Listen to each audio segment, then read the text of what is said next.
Welcome back to Face the Nation. Washington may be bogged down in impeachment, but there is a big contest underway out there in Iowa, and we'll know the winner in just over a week. Our CBS News Battleground tracker is out this morning, and it shows Vermont Senator Bernie Sanders leading the field with 26% of the vote. Former Vice President Joe Biden's right behind him with 25%. Former South Bend, Indiana Mayor Pete Buttigieg is at 22%. Massachusetts Senator Elizabeth Warren's at 15% in our survey, with Minnesota Senator Amy Klobuchar at 7%. The rest of the field comes in with 1% or less. For a closer look at what is driving this very tight race, we turn to CBS News Elections and Surveys Director Anthony Salvanto. Anthony, tight, but you say it's also very fluid. Yeah, because we are covering a caucus, which is a meeting, not a conventional vote, and it's one in which people can, and usually do, change who they support along the way. Now, the key thing to watch here is that party rules say that anybody whose supporters are below 15%, that's the magic number, can't get delegates. And so they often change to maybe their second choice candidate. So you want to look at, well, who else are these supporters considering? Well, for a lot of folks, Amy Klobuchar supporters and others, their second choice is Joe Biden. If they move, that could boost him. But there's a really key mark here now for Elizabeth Warren. She's right on that line at 15%, and that's why it's so important for her to stay above it, because her supporters, well, their second choice is Bernie Sanders. If they were to slip away on caucus night, that would boost Sanders' chances. It's all a reminder that what we're covering is really fluid right through next Monday. But Bernie Sanders has consistently been near the top. Why does he have that hold? Because his supporters are, compared to other candidates, the most enthusiastic and the most solidly behind him. He's been top of the field on both of those measures, holding very steady, even as other candidates throughout this contest have shifted around. That's one big thing. He also represents part of this fight that's going on within the Democratic Party of whether they ought to have a message of returning back to the Obama era, or have an even more liberal, more progressive direction than they've been before. His supporters believe he represents the future of the Democratic Party, going in that more progressive direction. Even though he's 78 years old, he represents the future of the party. In spite of his age, his policies. And age-wise, one of his peers, though, Joe Biden, has consistently sort of tussled with that top spot as well. How tight is it between Joe Biden and Bernie Sanders? Well, extremely tight. Underpinning Biden's support are a couple of things. One is he is widely seen as being prepared to be commander-in-chief. That's a topic that's come up lately. Also, he is seen as a safer choice, but he doesn't have quite that enthusiasm and that solidity of support that Bernie Sanders does. Another key mark for him, as compared to, and maybe a vulnerability for him as compared to Sanders, is that Sanders is more seen as fighting for people like you. That's a place where maybe Biden has to boost his numbers. And you're also keeping an eye on those other contests outside of Iowa. We know at least one major candidate is ignoring Iowa altogether, and the other early states, and that is former New York Mayor Michael Bloomberg. He's decided instead to focus in on Super Tuesday on March 3rd. According to our Battleground tracker, it is a tight race at the top there between former Vice President Biden at 26%, with Senators Bernie Sanders and Elizabeth Warren tied at 24%. The next tier includes former New York Mayor Michael Bloomberg with 8% of the vote, and Pete Buttigieg has 7%. Senator Amy Klobuchar has 4%. The 6 remaining candidates come in with 1% or less. And Anthony, what's interesting there is, as we say, it's a totally different strategy, but Michael Bloomberg has focused in spending a lot of money, more than $200 million on television ads. Do these numbers mean that strategy is working? Well, he's rising. Now, as you mentioned, he's still well back of Biden, right. Sanders, and Warren, but he is up from our last survey, so there is some traction there. And one of the things that struck me is he's doing just as well or better among minority voters, among African American voters across those states, as he is with white voters. And that's key because they make up a large part of the electorate, and it could cut a little bit into Joe Biden's strength there. One of the things, too, is you look at Elizabeth Warren doing a little bit better there than she is in some of those early states, and that's partly because college degree holding, very liberal voters who populate those states are also more in support of her. I would emphasize that as much as we're all going and looking at Iowa and focusing on those early states, while that's going on, places like California are starting their early votes. So this year, those Super Tuesday states and their delegate haul could matter more than ever. It's a long haul race, Anthony. I'm glad you'll be here with us for all of it. And we've got political correspondent Ed O'Keefe standing by in Iowa to tell us more about what's happening on the ground. So stay with us.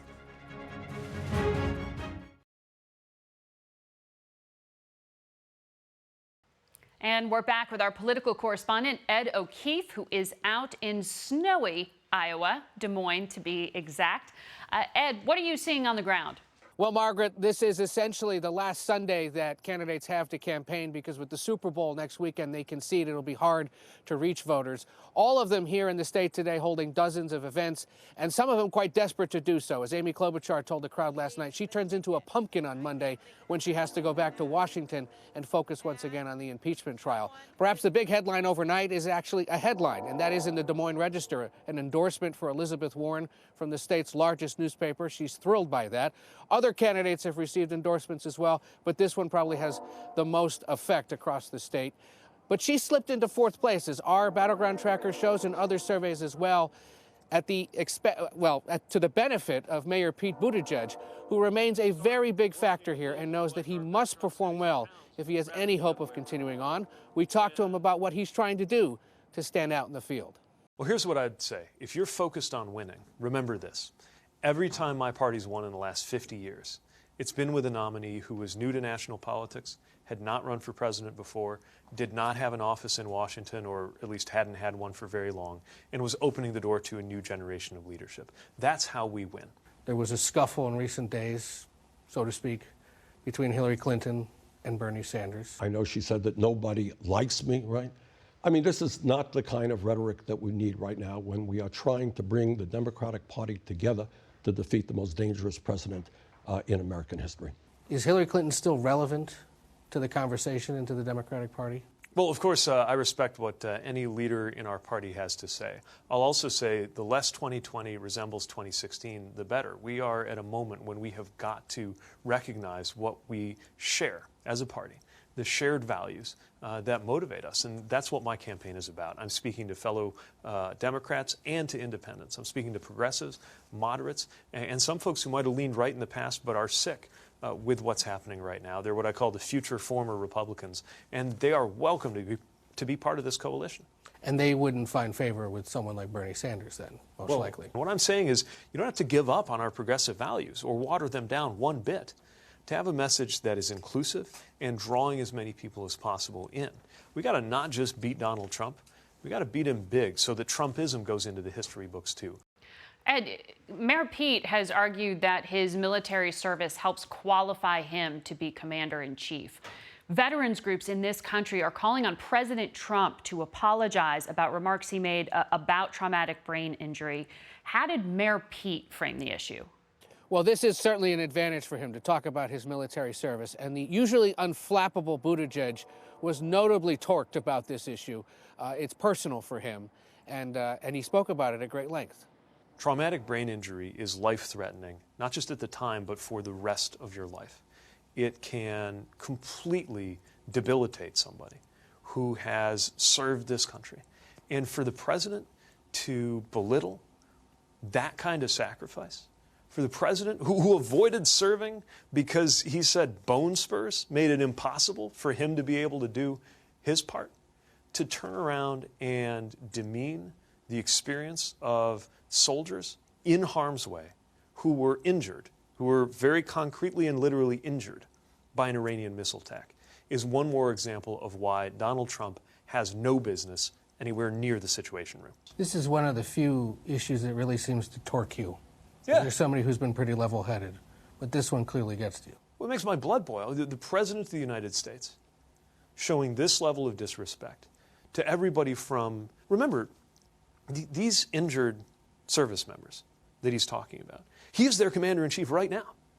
Their lives depend on his wisdom and judgment right now. And he can't even show a basic level of concern. Strong words. Ed O'Keefe, thank you for bringing us that. We'll be back in a moment with our political panel.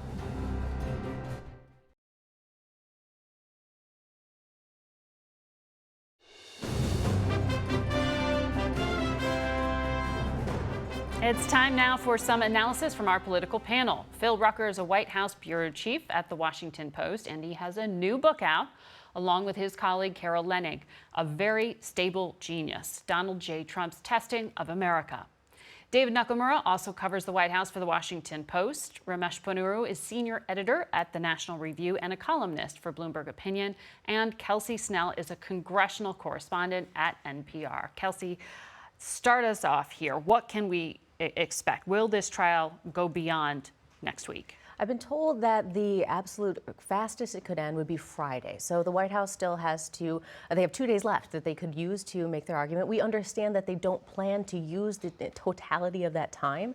And then senators will have time to ask questions. They will not be standing up and speaking their questions. They will all be written and passed forward.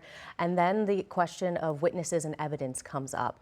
I've been told that Friday is a quick pace, but it's the pace that they hope to meet because there's a lot at stake here. You've got the Iowa caucuses next week. You have State of the Union next week, and the president has an interview during the Super Bowl. So there is a great interest among Republicans in wrapping this up by the end of the week. Senator Cotton said he couldn't or wouldn't forecast votes on witnesses. Do you have the sense that there are 4 Republicans lined up to vote to approve them? A Republican aide told me that the votes weren't there on Tuesday and they weren't there last night, and they don't expect the votes to be there next week. So there is some confidence among Republicans that Democrats simply have not convinced 4 Republicans to move to their side. Ramesh, what is the risk in casting that vote? Is there one? Well, the polls do indicate that most people think that there should be witnesses. But I think that Republicans are on the assumption that their voters, Republican-based voters, have basically concluded that this is, as the president says, a scam and a witch hunt, and that there's plenty of time between now and the election. This is not going to be the top voting issue. But for what is not known, for the recordings like we now have, the things that continue to dribble out, is there a risk in casting a vote, not approving witnesses, and then being surprised down the line that more evidence comes out that makes it look like maybe you should have asked more questions? I'm not sure that a lot of the senators are thinking that far ahead. I think what they are thinking is they've got to stand with the party, that this is a time for party unity. And one of the things we're seeing that structured this whole debate is that 2/3 requirement in the Senate to remove a president. Yeah. It requires so much consensus in the country. And when you don't have a very, very significant part of the president's own party willing to do that, it's preordained that it's not going to go anywhere. So, David, the president is being teed up to essentially say he was vindicated, and Republicans seem confident that they've won. Absolutely. Is that where the president's head is at right now? Certainly. I mean, he's concerned about what's happening here, but he certainly is hoping to set that up and be able to sort of announce that at the State of the Union. Similar to the way he did with the Russia investigation and calling it a witch hunt for so long. Once that was over, he said, I'm clean, I'm done with this, we're moving on. And certainly he and his advisors see it that way. I think they would like to, as much as the president at times has vacillated and suggested that he'd like to see some witnesses, particularly Democratic witnesses as well, such as Joe Biden or Hunter Biden. I think in the end, he will take the cues from Mitch McConnell in the Senate, and I think he probably would be fine if it moves quickly. You know, Phil, I pressed Congressman Crow on whether Democrats had overplayed their hand and referenced some of the language that has offended Republicans. Yeah. The president just this morning has tweeted something about Adam Schiff, saying he has not paid the price yet for what he has done to our country. The other day, he called him a liar, a cheat. He's called other Democratic leaders dumb as rocks. It doesn't seem to be offensive that the president is calling Democratic leaders there, but Republicans are taking offense at some of the language Democrats are using on the floor of the Senate. Yeah, I think, Margaret, there are a couple reasons for that. First of all, this is a president who demands absolute fealty from Republicans in Congress and especially in the Senate right now, and has threatened them, and they feel threatened. And so there's just a reluctance among these Republicans to cross Trump in any way, including calling him out for the tweets that you just mentioned. And, you know, the president feels this sense of victimization. He has these grievances. He feels like anybody who's trying to hold him accountable in our system of government, including in the legislative branch, is somehow violating him, violating the American people, trying to undo the 2016 election. This is the way the president views all of this that's going on, and I think that's one of the reasons we've seen him use such extraordinarily harsh language in his Twitter comments. And you also don't expect for Republicans to vote alongside Democrats to approve witnesses? This is, in other words, a successful strategy?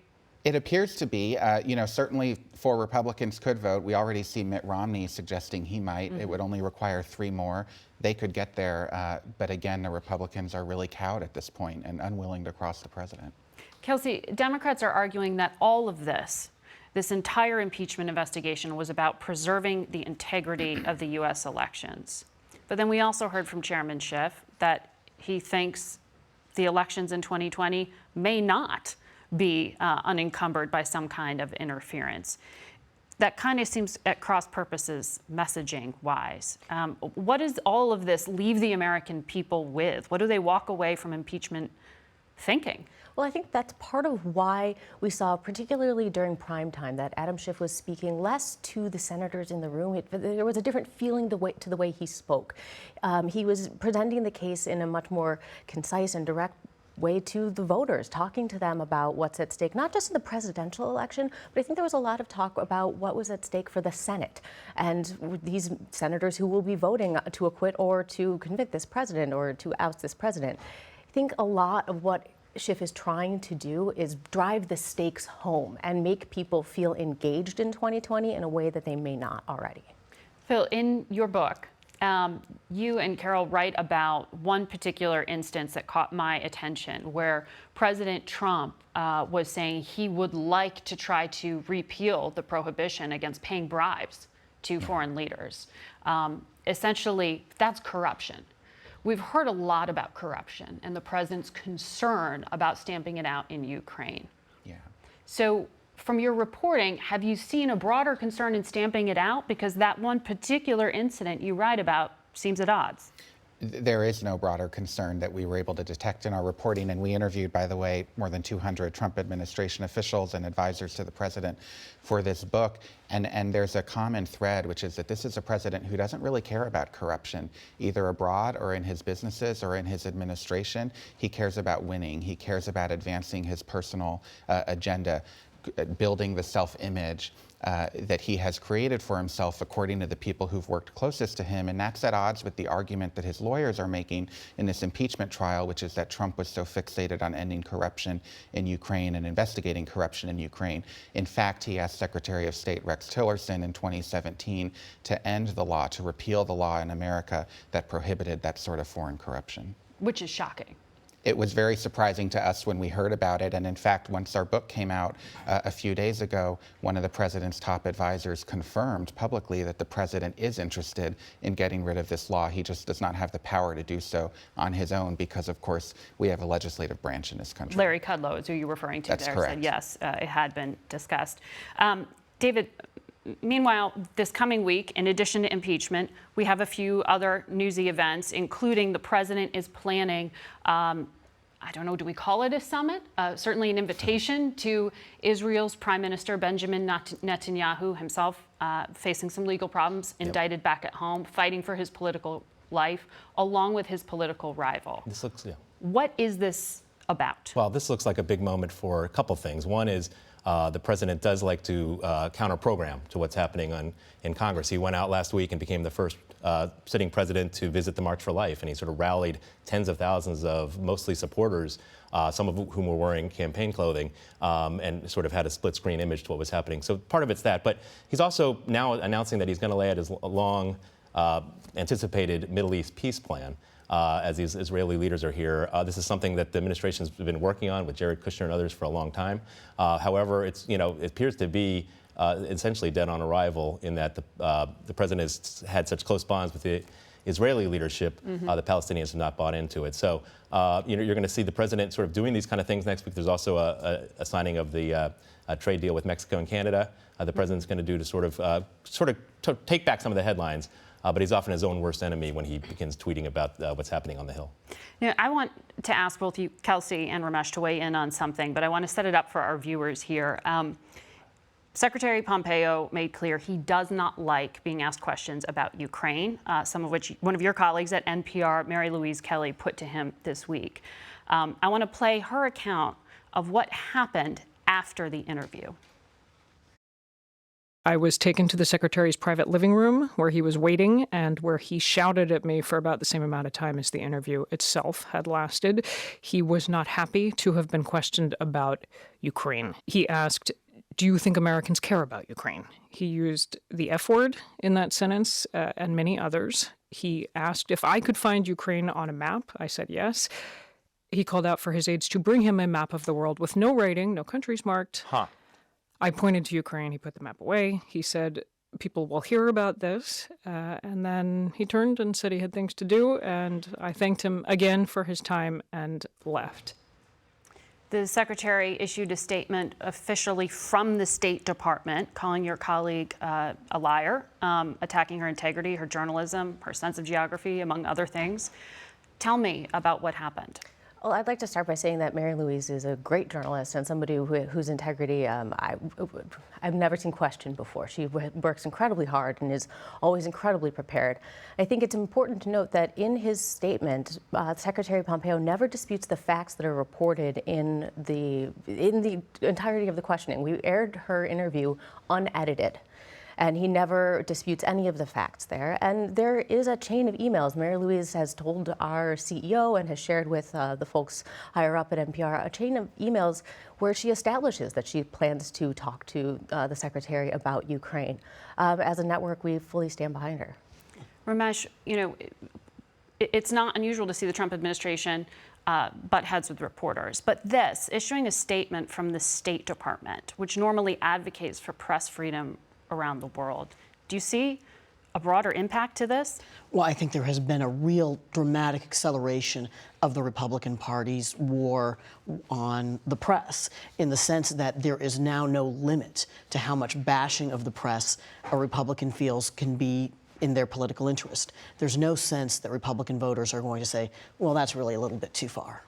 Maybe true, but you think for the Secretary of State, I think, Margaret, like you're talking about, he's talking about places like China, others that squash freedoms. President Trump has not spoken out so broadly, but certainly Pompeo and others have spoken about the demonstrations in Hong Kong. President is certainly talking about demonstrators in Iran having free speech. For the top diplomat to do this, I think he seemed to show real frustration, whereas other cases maybe a little bit of a show. And to be clear, the question was specifically about the U.S. ambassador to Ukraine, who's at the center of the impeachment probe. We'll be right back.